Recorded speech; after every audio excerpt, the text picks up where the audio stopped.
Olá, pessoal! Eu sou a professora Rebeca e vou falar de estruturas de aço, mais especificamente da verificação de peças sujeitas a esforços combinados. Então, aqui a gente tem um exemplo de um galpão formado por perfis I, sujeito a diversos carregamentos. Esses carregamentos vão provocar solicitações de esforço normal, de tração ou compressão, esforço cortante e solicitação de momento fletor. Os diagramas que estão aqui apresentados são referentes ao trabalho de TCC do Martin, feito em 2018. Então, pessoal, sabendo que os esforços acontecem de forma simultânea, como fazer a verificação para esforços combinados? O que a NBR 8800 indica é que, além da verificação de cada esforço individualmente, deve-se verificar eles combinados, conforme o item 5.5. E neste exemplo, mais especificamente pelo item 5.5.1, para barras submetidas a momentos fletores, força axial e forças cortantes. O que essa norma indica é que, quando a relação entre a solicitação axial e a resistência axial for menor do que 0,2, deve-se aplicar essa verificação aqui, em que os valores SD são obtidos dos diagramas de esforços e os valores RD são resistências obtidas através da NBR. Chama atenção que aqui a gente não utiliza os sinais dos esforços e dos momentos. Só que se essa relação entre solicitação e resistência axial superar 0,2, deve-se aplicar essa outra verificação em que o que a gente tem de diferente são os coeficientes que acompanham os valores.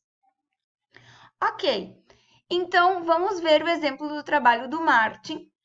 O que ele tinha eram 4 situações de carga, 4 combinações. E aqui ele organizou tudo em uma tabela para mostrar os esforços de momento fletor, esforço normal e esforço cortante no pilar e na viga. Ok, então daí foram tiradas as piores condições para cada tipo de elemento. Considerando o pilar, certo? O pilar sujeito a momento e tração. Na combinação 3, a gente tem a pior situação em que o momento fletor corresponde a 221,5 kN vezes metro e a tração corresponde a 71,90 kN.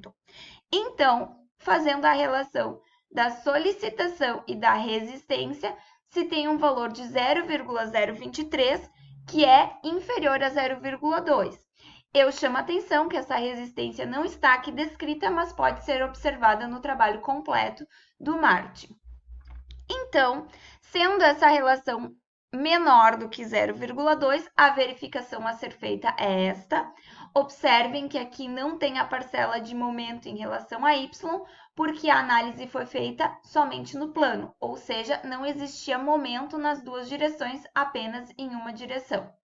Logo, colocando os valores nessa formulação, a gente tem que essa relação fica em 0,98, que ainda é menor do que 1, por isso pode-se dizer que o pilar está verificado em flexo-tração. Ok, agora vendo o pilar na condição de flexão e compressão, a combinação 1 se mostra mais severa, em que a gente tem um momento fletor de 155,10 kN vezes metro e compressão de 61,10 kN. Ok, colocando na relação entre solicitação axial e resistência axial, se tem um valor de 0,065, que é menor do que 0,2. Por isso, a formulação aplicada é a mesma que anteriormente e, novamente, não se observa momentos em relação a y, só em relação a x. Colocando os valores nessa formulação, a gente tem um valor de 0,71, que é inferior a 1, por isso, pode-se dizer que o pilar está verificado em flexo-compressão também. Obviamente, essas verificações devem ser feitas também para a viga, mas seguem a mesma sistemática. Então, maiores informações vocês podem verificar nas referências que eu consultei. Bons estudos e estou à disposição para qualquer dúvida. Muito obrigada pela atenção.